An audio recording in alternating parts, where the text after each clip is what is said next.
Good morning. I'm Galen Brown, CEO of TexCap Insurance in Dallas and Chair-elect of IIT.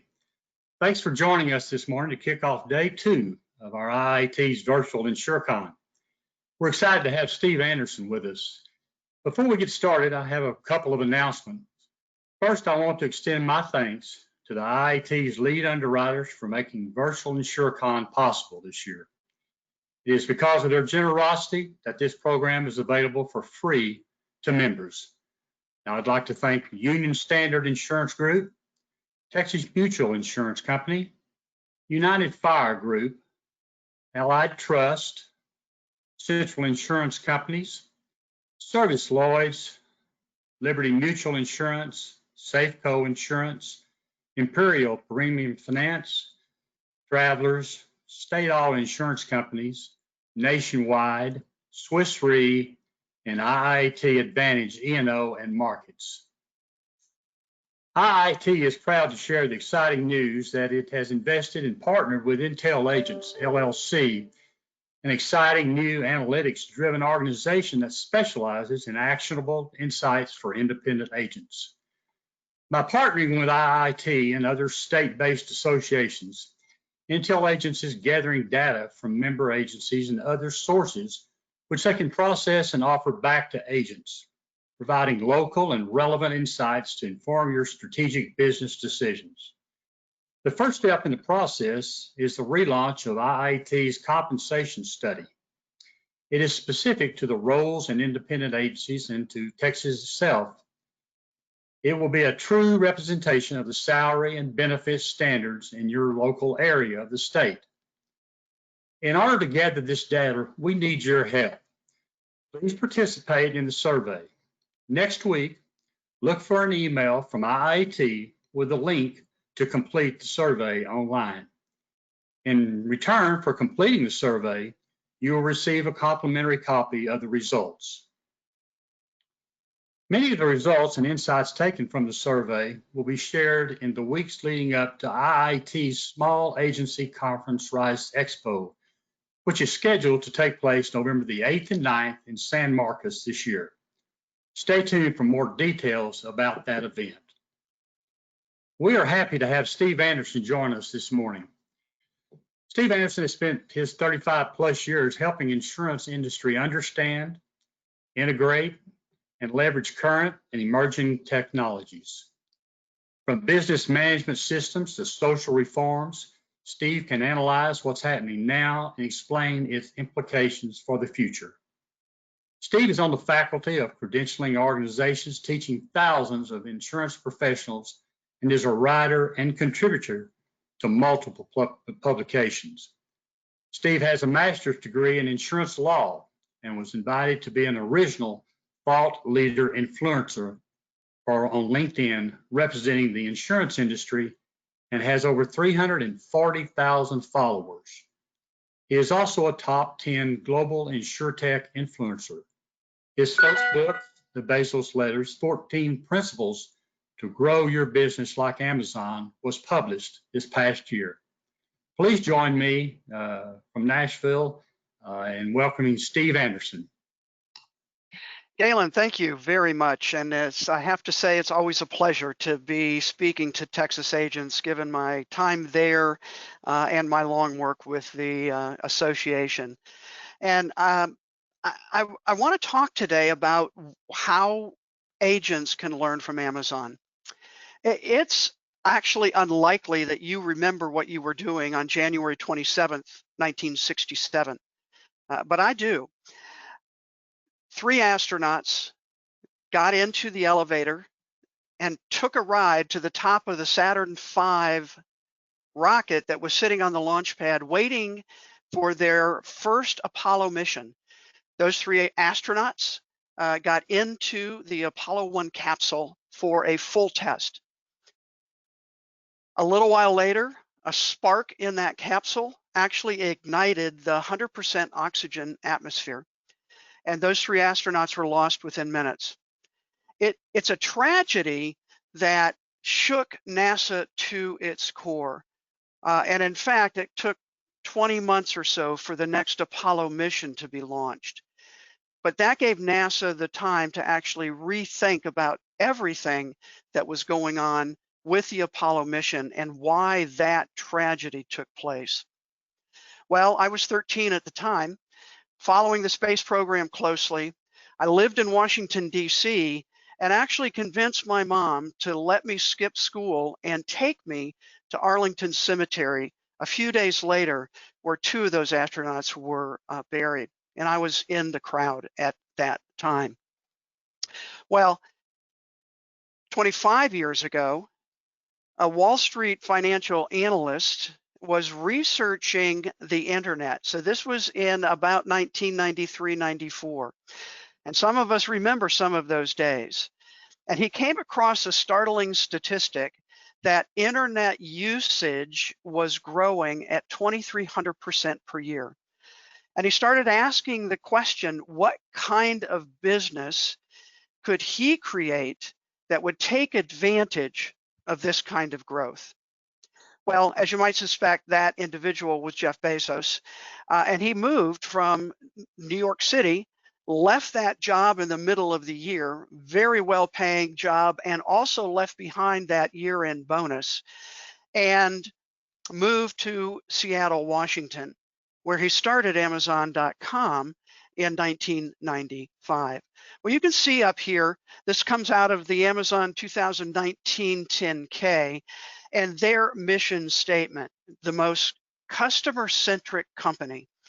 And they're guided by 4 principles: customer obsession rather than competitor focused, passion for invention, commitment to operational excellence, and long-term thinking.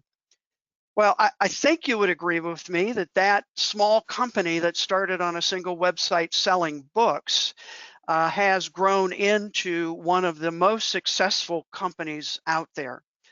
And I want you to remember that Jeff Bezos started just like every other entrepreneur, every agency owner who started their own business, on his hands and knees, taking books that people had purchased online, putting them into packages, and then driving them to the post office to mail them to them.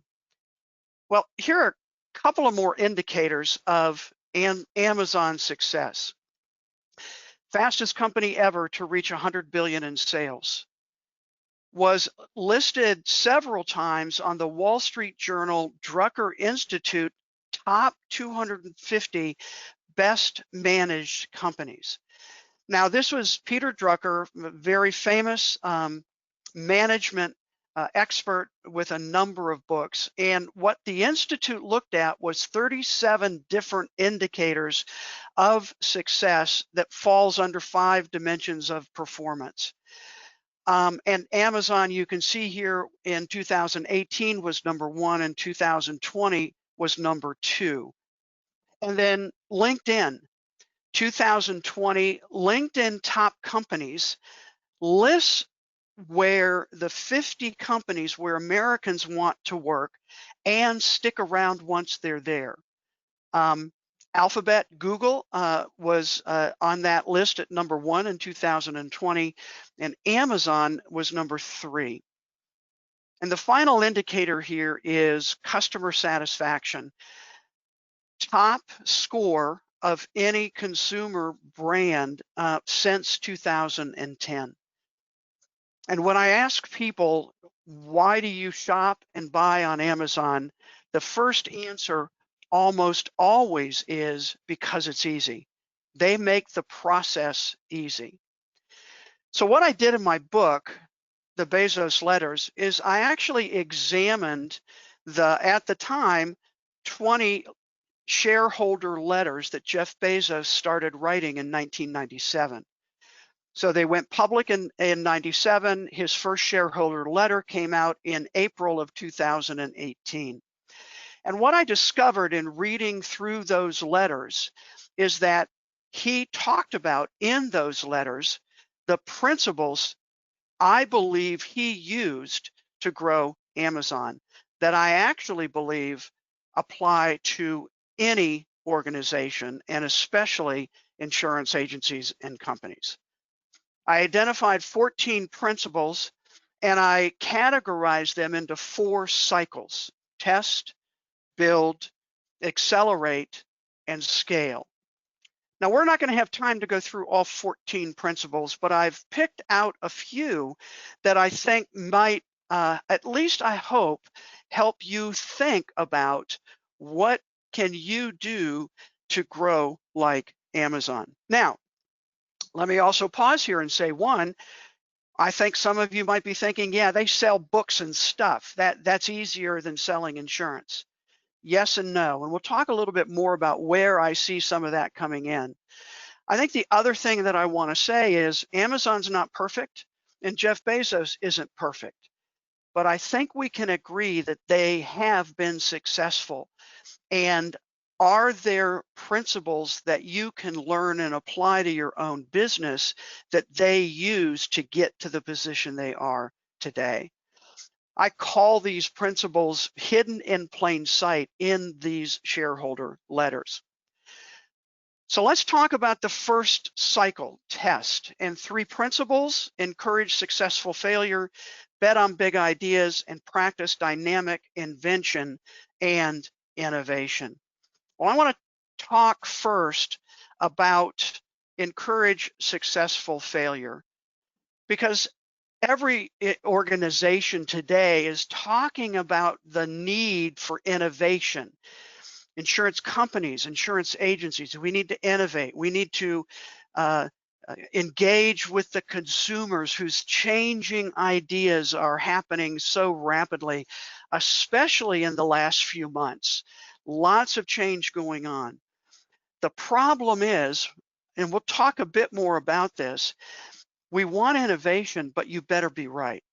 Meaning, failure isn't an option.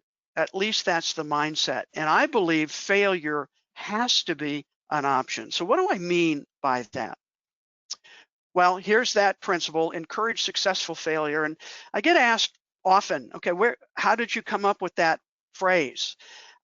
We don't normally hear successful and failure used in the same phrase. Well, I'll go back to the Apollo space mission. President Kennedy had this grand vision to have an astronaut step on the moon by the end of the decade. And we all know that that actually happened. And so in July of 1969, Apollo 11 landed on the moon with Neil Armstrong and Buzz Aldrin.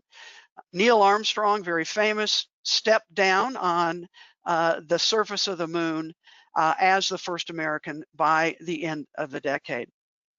Apollo 12 went back to the moon, and then Apollo 13 mission launched on April 11th, 1970. And here's a picture of that Saturn V rocket launching from Cape Kennedy. I actually added, just to give us a little perspective, the picture on the right is actually the Falcon 9 SpaceX rocket that is lifting the Dragon capsule into space with 2 astronauts. The first time in many years that and 50 years after the Apollo 13 mission. Well, if you remember the movie from Rod Howard, you remember what happened. And actually many of us lived through it. 56 hours into the mission to the moon, an oxygen tank exploded, crippling the service module. Here you can see a picture of the panel that was blown out of the side of that service module. Well, the movie depicts actually pretty accurately what happens. But at the very end of that movie, the 3 astronauts had come back alive. And Tom Hanks, playing Jim Lovell, is stepping off the helicopter that plucked them out of the ocean onto the deck of the Iwo Jima. And he narrates that our mission, Apollo 13, became known as NASA's most successful failure. Well, that caught my attention back then, keeps my attention today. And why did I talk about the tragedy of Apollo 1?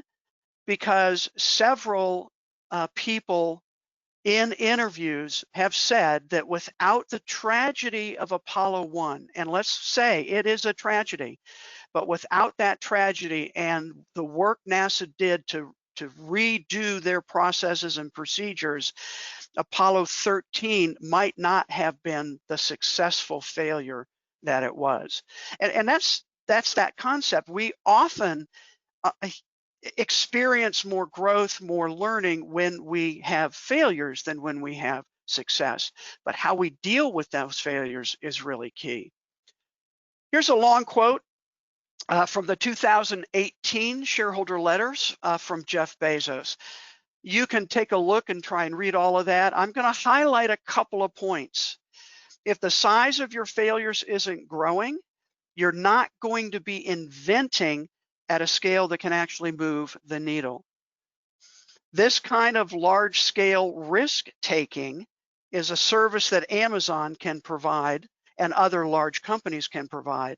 And a single winning bet can more than cover the cost of many losers.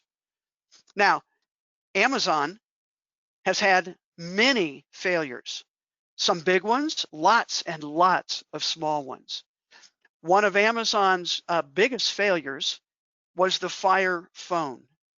In 2014, Jeff Bezos announced a brand new product. It was a phone from Amazon. You likely don't remember that because it was an utter failure. No one needed a new Amazon phone. We already had our Android phones or our iPhones. At one point, Amazon sold it for 99 cents. They couldn't give it away. At the end of 2014, they wrote off $178 million in development and inventory costs. Huge failure.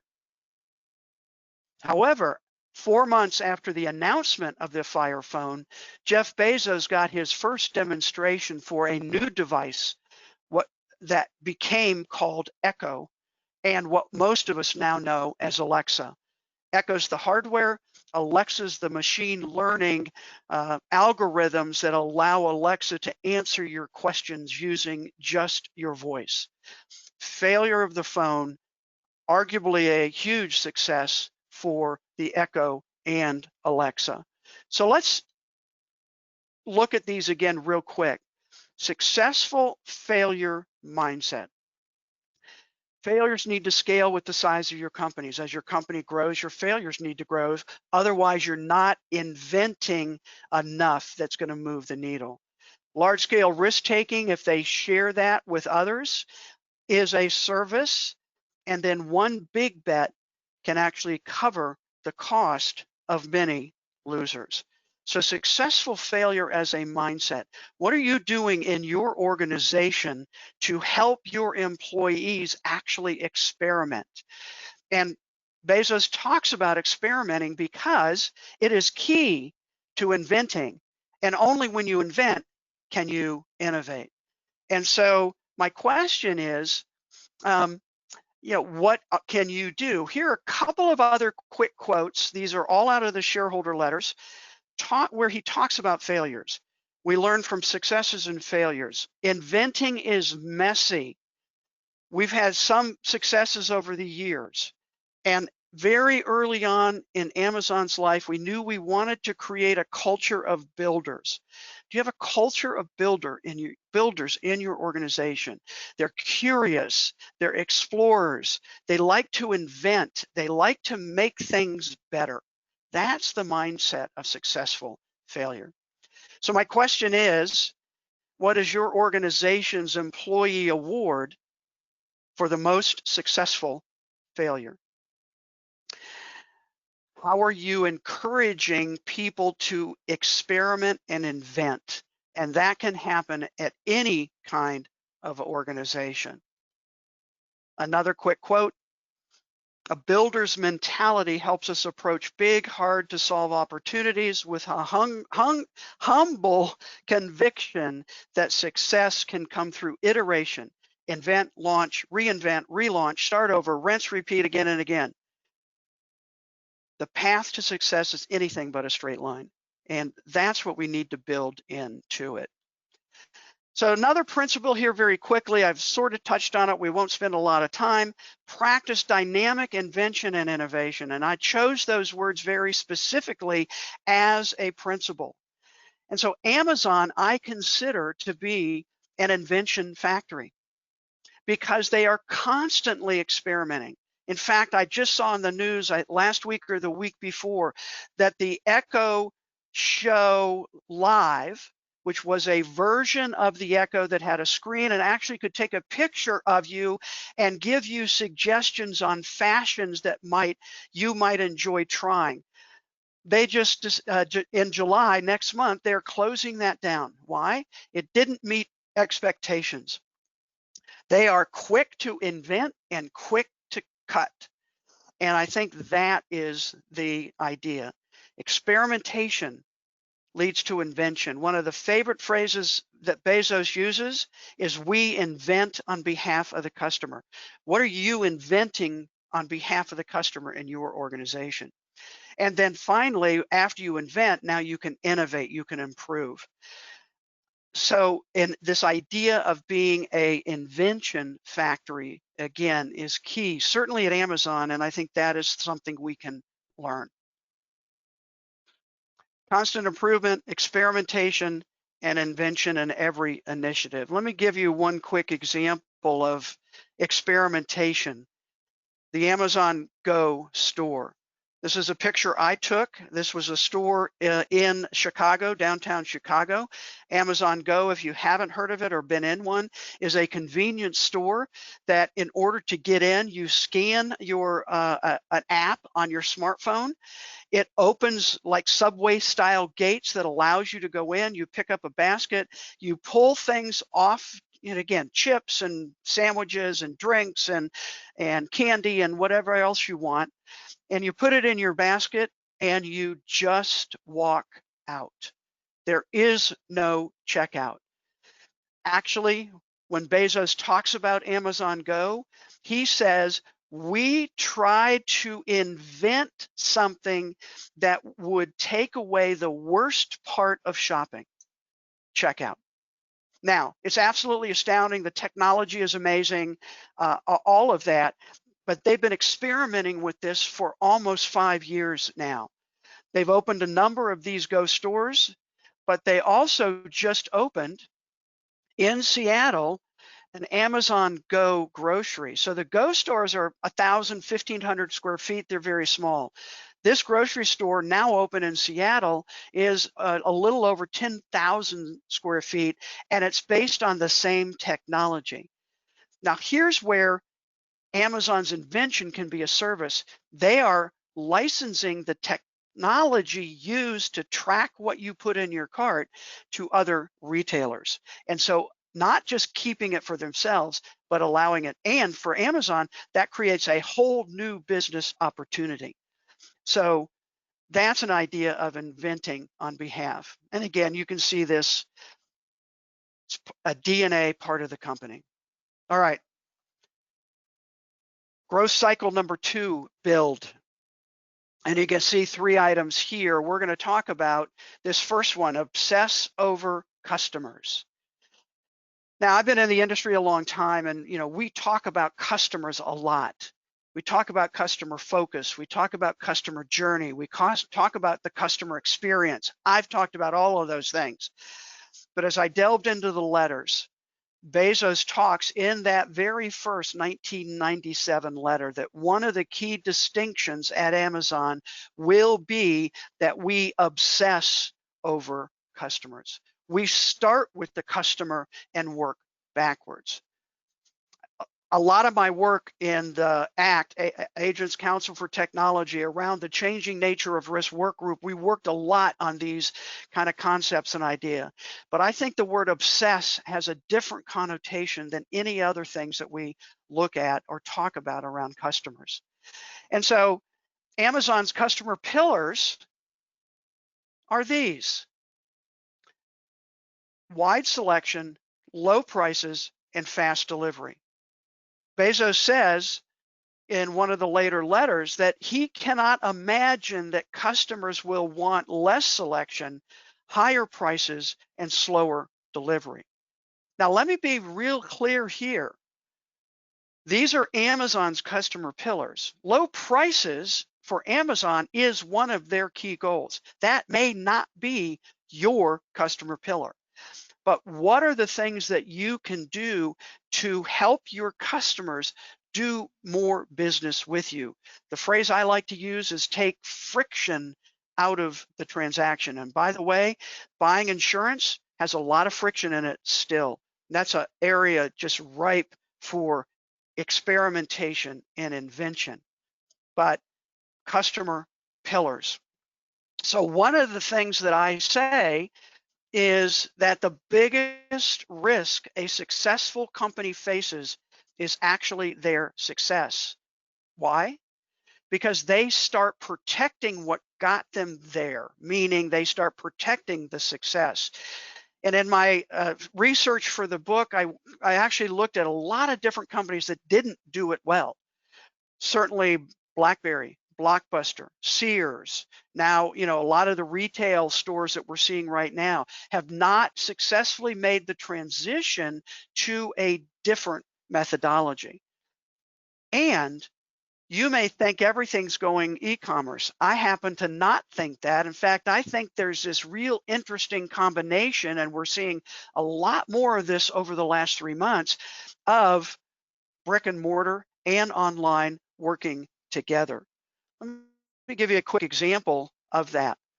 So what do these stores have in common? By the way, this picture, I took all these pictures. It was at a large mall here in Nashville called Green Hills Mall. And I literally stood in one place and just turned around to take pictures. Top left is Warby Parker eyeglasses, started online. Top right is Indochino, custom suits. Actually, this jacket came from them. Online, but physical store. Bottom left, Untuckit shirts. And bottom right, Casper, which is mattresses, started all online, except now they all have opened physical retail stores. And here you can see some of the numbers of stores as of earlier this year. Is retail dying? Is Amazon putting all the retails out of business? I don't think so. Those retail companies, even the local bookstore here in Franklin, Tennessee, is surviving and thriving. Why? Because they're thinking differently about how to combine the two together. So will people only buy online? No, I think there is still, certainly for the independent agency channel, absolute opportunity, but we need to, again, be obsessed over the customer experience and meet them where they want to be, not where we happen to want to be. So I put this up here. I use this in some of my customer service training presentations. I call it the client value matrix. I'm going to go ahead and put a few of these up so you can see. And basically this matrix is 2 lines. Up and down is profitability, left and right is maintenance. How much of a problem are they as a client? Bottom right, you see high maintenance but low profitability, the dogs. Top right, you see the question marks, high profitability, but also high maintenance. Now, what can we do to change that dynamic? Bottom left, low profitability and low maintenance. Maybe those could be the stars. And top left, high profitability and low maintenance, the cash cows. The problem with the cash cows, though, because they're low maintenance, we often ignore them. So what do? Fire the dogs, invest in the stars, move the question marks over to the left and see what they could help, how that can improve, and then focus on your cash cows. I obviously have a lot of favorite quotes that Bezos talks about in the letter. This is one of my top ones, and it comes from the 1998 letter. Again, I'll paraphrase for you. I encourage our employees to wake up every morning terrified, not of our competition, but of our customers. And that goes back to Bezos' mindset. We focus on the customers, not on our competitors. We stay ahead and invent on behalf of our customers. We consider our customers to be loyal to us right up until the second that somebody else offers them a better service. And I think that's something for us to keep in mind. All right. Growth cycle number 3, accelerate. We've tested, we've built out our ideas. Now we need to accelerate that idea. And how do we do that? Well, you see 4 principles here. Let's talk about make complexity simple. Buying insurance can be a very complex process. But one of the things Amazon, I think, does extremely well is they actually make complexity simple. And this idea actually came as I was listening when Amazon purchased a company called PillPack, a online pharmacy company that was starting to change the dynamic of going to the drugstore to pick up your prescriptions. What they did, and their target market was individuals who had multiple medications to take at different times during the day. They would take those medications and they'd actually package each time they needed to take a medication, all of those pills in one packet. And then you'd pull off the roll. It gave you the next morning, lunch, dinner, before you go to bed, whatever it is. Amazon bought them for reportedly $1 billion. I was listening to a quote from the CEO of CVS, actually it was Walgreens Pharmacy, on a earnings call after that announcement. And by the way, those pharmacy stocks all took a huge hit the day that acquisition by Amazon was announced. And the CEO said, I'm not worried about Amazon coming into the pharmacy space because the pharmacy process is too complicated. And I literally was in my car listening to the radio and I said out loud, but that's what Amazon does. They make complexity simple. The principle here for you is what in your organization can you simplify? I said this phrase earlier. What friction can you remove for the customer out of the transactions that you have with them? Well, for Amazon, quick example here is the Kindle book. Actually released in 2007. And what does Kindle do? Well, if you have a Kindle book, an e-reader, for me, it's actually amazing because I can read it on my iPad. I can read it on my phone. Occasionally, I read it on my desktop when I'm doing some research. But what's amazing is the Kindle always knows for a book the furthest point that I've read and asks me if I want to sync that device to where I left off reading. By the way, now it even works with Audible and audiobooks. That is a technology marvel, how that happens. But even with the Kindle, here he talks about setting ourselves the audacious goal of improving on the physical book, something that has been around for 500 years. And what they knew is they had to do something that was different. They had to add capability that meaningfully differentiates a Kindle e-reader from actually getting a book. And so that's what they did. And again, it's been quite a success. Just to go back briefly, that's what they did at the Amazon Go store, rethinking the experience of checking out. By the way, Amazon has several other stores. One of them includes the Amazon 4-star stores. Again, another picture that I took. This store is, I call it a variety store. Every item in this store is rated 4 stars or higher on Amazon.com. And you can go in, browse just like you would any other store. Another example of making complexity simple is frustration-free packaging. Very briefly, Amazon has worked now with hundreds of manufacturers to take packaging out. My best example is at Christmas a year ago, 7 grandchildren, 6.5 and under. It was chaos. We were all together for the first time. And we were opening all those kids' toys, right? And you've had that frustration of having to get scissors and pliers and all kinds of stuff just to get the toy out of the packaging. What Amazon realized is when you buy online, you don't need the packaging and those see-through clear packaging so kids can see the toy inside. You need to be able to get to it quickly and easily. So they created frustration-free packaging where they can ship actually not in a box, but just by itself, and make it easy to open. The side benefit of that, easier for the customer and better for the climate because they have reduced the amount of waste that they have by significant amounts.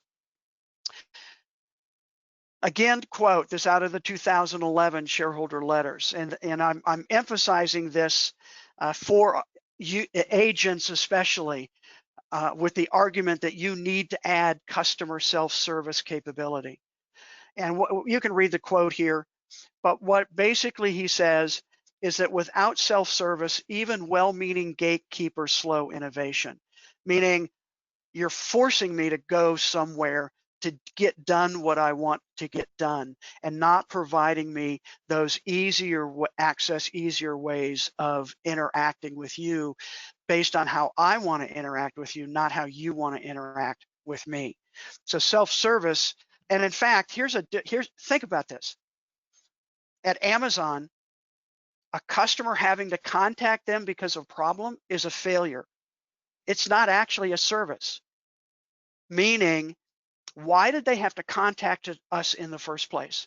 And so at Amazon, every time a customer contacts them, they are going back to try and find out the root problem, the root cause that led the customer to needing to fix something.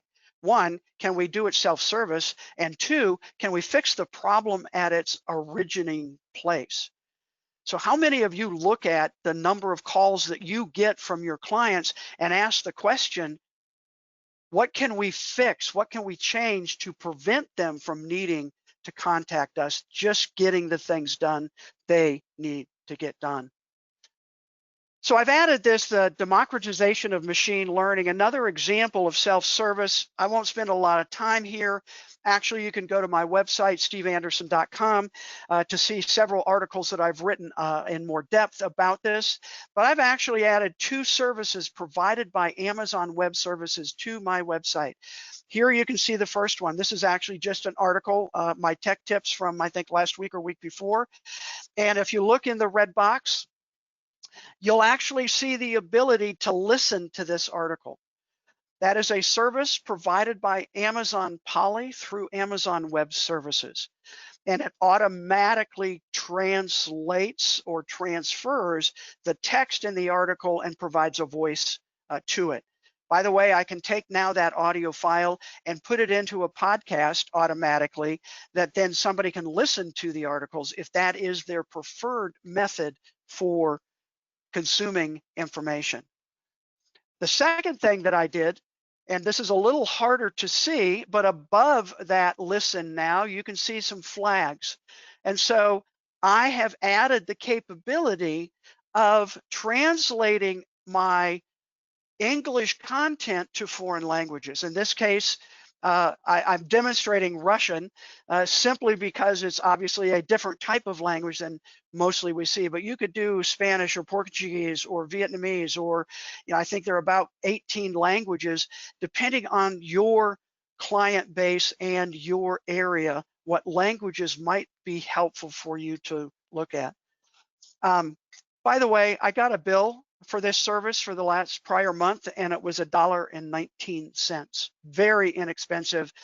I'm a bit techie, but I was able to set this up myself, that self-service aspect, and an idea of how you can start taking advantage of some machine learning. Okay, high velocity decisions.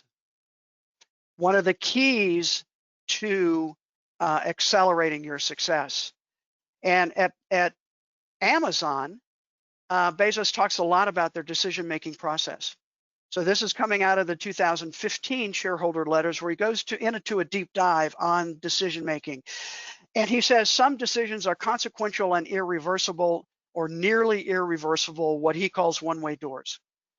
These decisions should be made carefully, slowly, methodically, with great deliberation, lots of data. But he says, 1, these are called type 1 decisions. But here's a big but. Most decisions a business makes aren't like that. They are changeable. They are reversible. They are two-way doors. If you make a suboptimal type 2 decision, you can walk through that door and say, nope, this isn't right. We didn't make the right decision. And you can reopen that door and walk back through. And type 2 decisions should be made quickly by high judgment individuals or small groups. By the way, at Amazon, small groups are defined as a 2-pizza team, meaning a group should never be bigger than what 2 large pizzas can feed. So that's just a side note, lots of interesting thoughts on how they put that together. But here he goes on in that 2015 letter to give you some ideas about how do you make actually high velocity decisions. First, type 1, type 2, never use one size fits all. And he says the problem with larger organizations is they move from type 2 decisions to type 1 decisions. And most decisions then become type 1. And the only result of that in a large corporation is slowing down the decision process, which slows down experimentation and invention. And you see that a lot, right? In probably insurance companies or larger brokers and agencies where you see you have to go through multiple approval layers, right, in order to get something done. That is treating type 2 decisions like if it was a type 1 decision. Never use one size fits all. Decide at most 70% of the information that you wish you had. If you wait for 90% of the information, you're going too slow. And in today's world, too slow is the starting the process to going down. And then disagree and commit.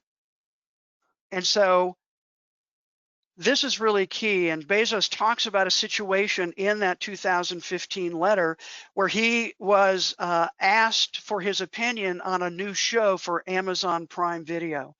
It was a new, original show, and the team was pitching it. They thought it was going to be a success, and he says, "I didn't think it would work." Now, the option normally would be convince me it's going to work, but at Amazon, what Bezos said is, "I said I don't think this is the right decision. I disagree with it, but if you think it's the right decision, then I'm willing to gamble with you on that, and I commit to supporting you 100%. If you wait for 100% buy-in, you're going too slow. And slow decisions means slow growth. And so that's what high velocity decisions actually mean at Amazon. So one of the points here in number 2 that I want to emphasize, Amazon has a lot of tools to help them with these decision-making processes. One of those, decide at 70%, one of their tools is called a 6-page memo. And so at Amazon, there are no PowerPoint or Keynote presentations allowed at any meeting. If a meeting is called, let's say they needed a decision about moving forward with funding this original TV series. Well, the first thing that happens, whoever calls that meeting is going to physically write down a maximum of a 6-page memo. And that memo is going to be drafted over and over again. It actually, he says, that memo should take a week or more to craft.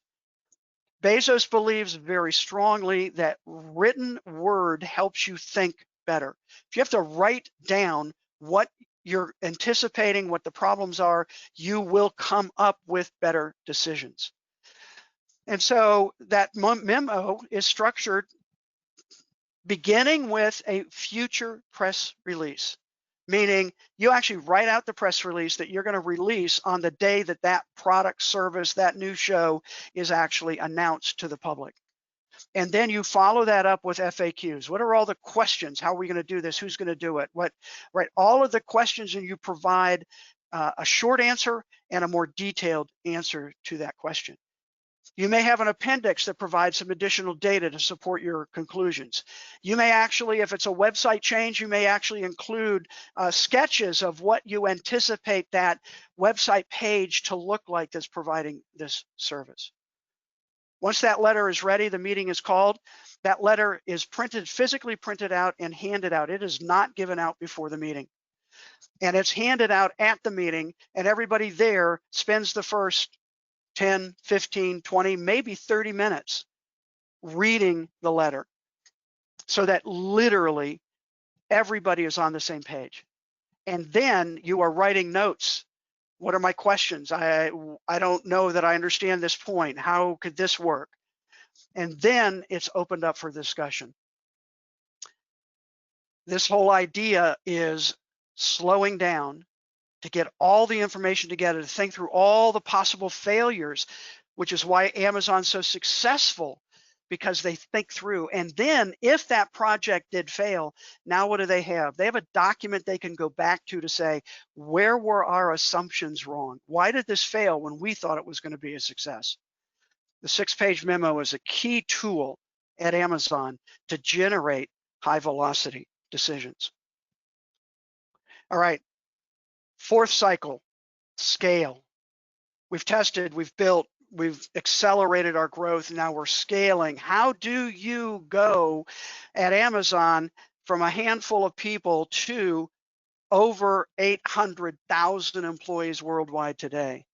By the way, just even the last few months, how did Amazon hire 175,000 people to help with their fulfillment centers in a matter of a couple weeks? Well, I think you're seeing here some ideas. One, they knew how to scale because at Christmas time they scaled anyway. Two, high velocity decision making. They default to action, to taking the steps necessary. Here is how do you scale? Again, you can see the 4 items here, but I want to look at one in particular. Measure what matters, question what's measured, and trust your gut.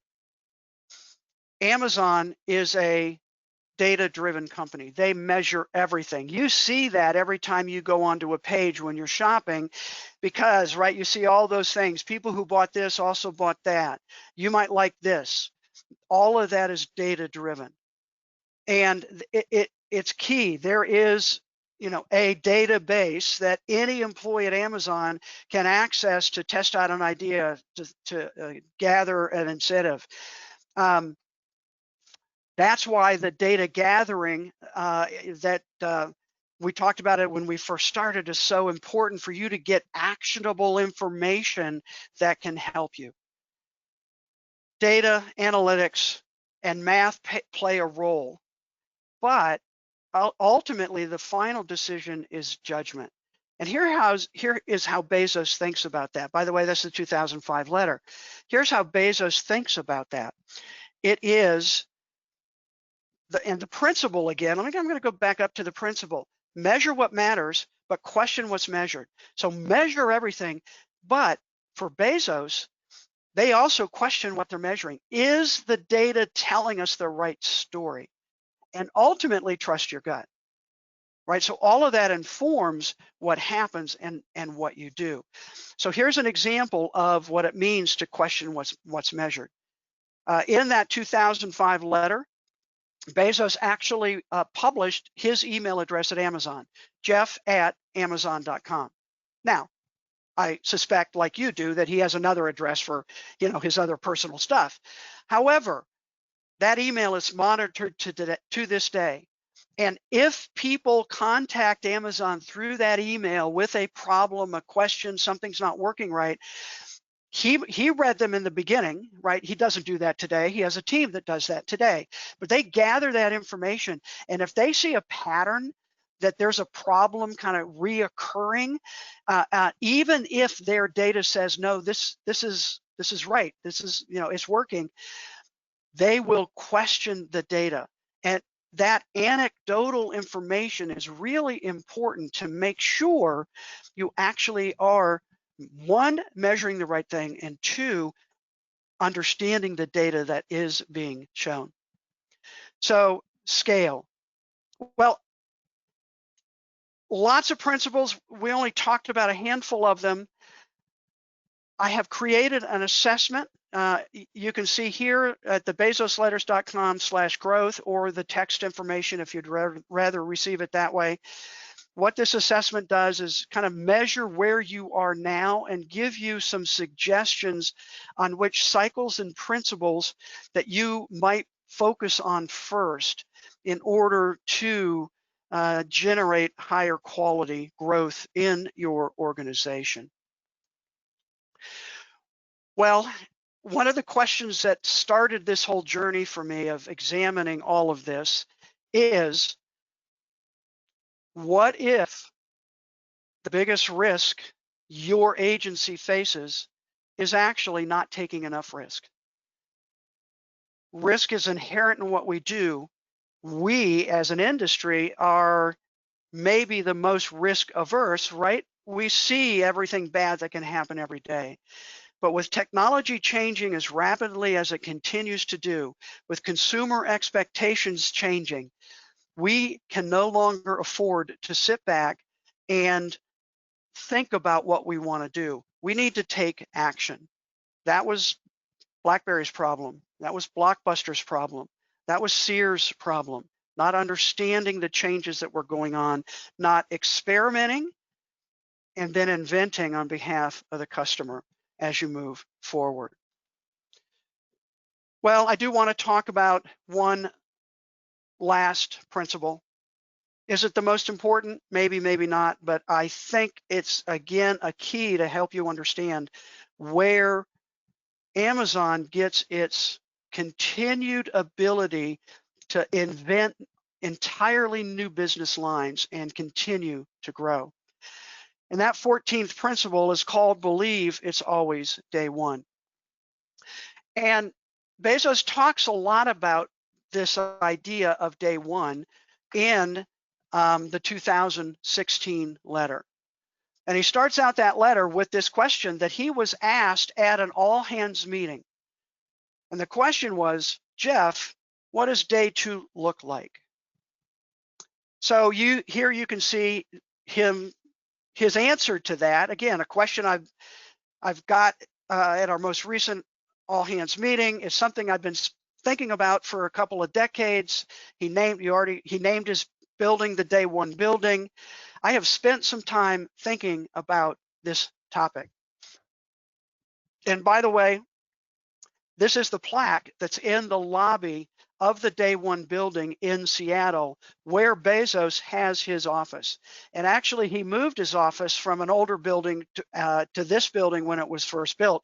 It's actually the building, if you've seen the picture of the spheres, it's the building in front of the spheres. But this plaque, again, I won't read the whole quote, but this is his idea of day one. There is still so much new that's going to happen, and there's so much yet to be invented. For Bezos, day one is a mindset. It is that when he was on his hands and knees packaging books, driving them to the post office, that excitement of, hey, we've got customers coming into our site.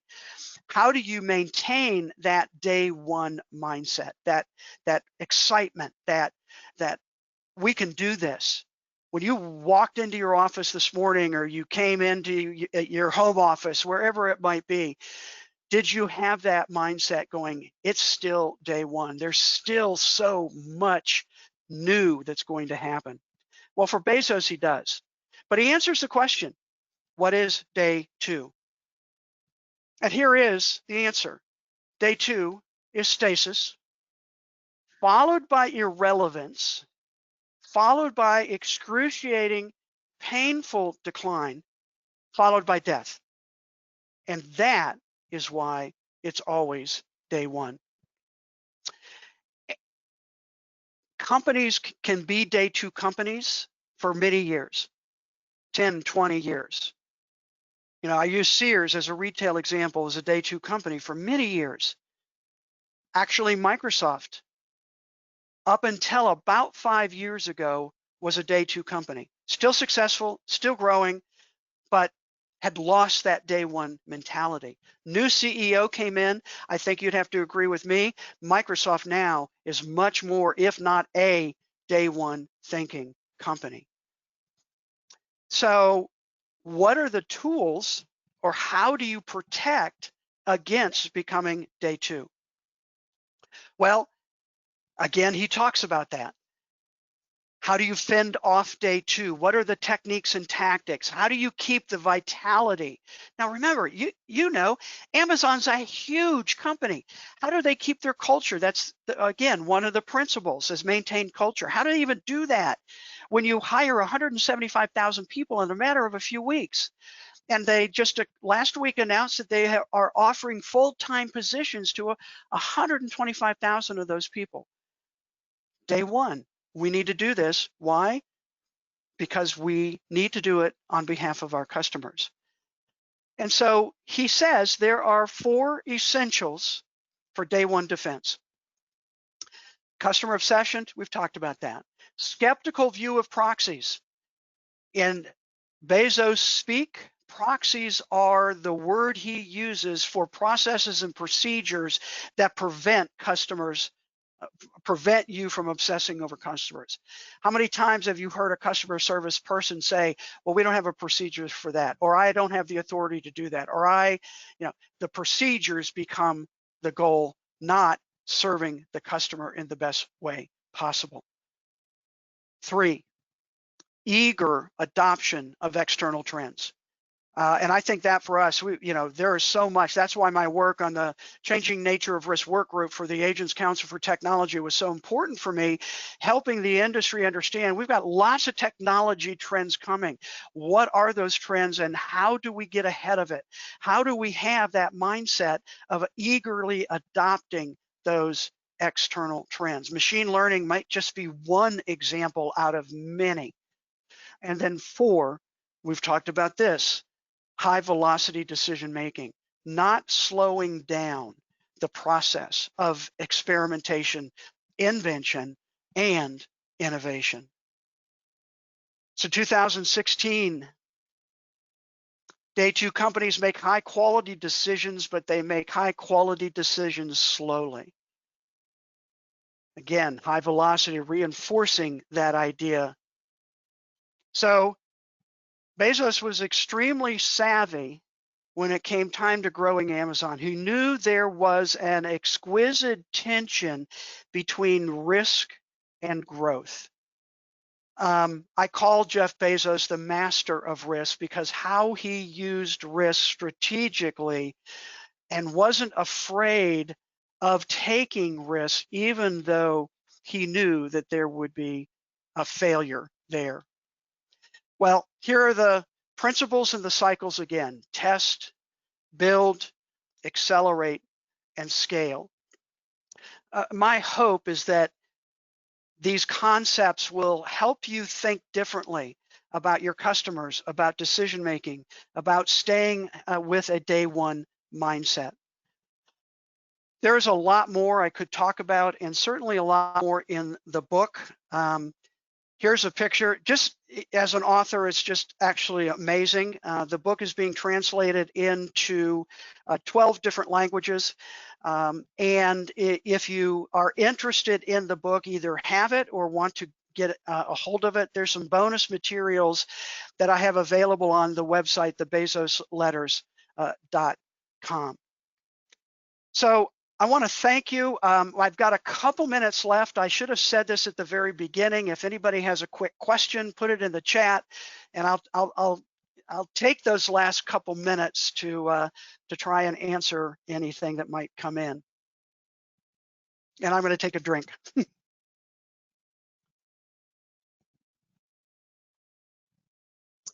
I'm not seeing any questions. I'm not seeing any either. Yeah, I'm just looking at the chat. So thanks everybody for sticking in here. Thanks for participating in this session. And I will close with this. I did listen to the session that Steve McKee did about the innovation and the work and the survey that he and you all have done.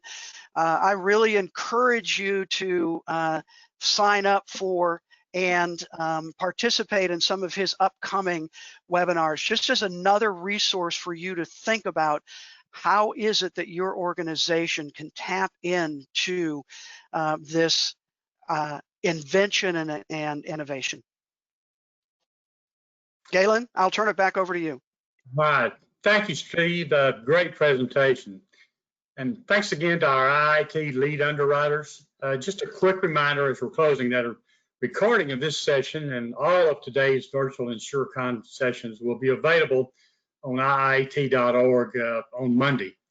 I hope you will attend the next session that's coming up at 11:30. It's E&O Best Practices for Rapidly Changing Times. That's at 11:30.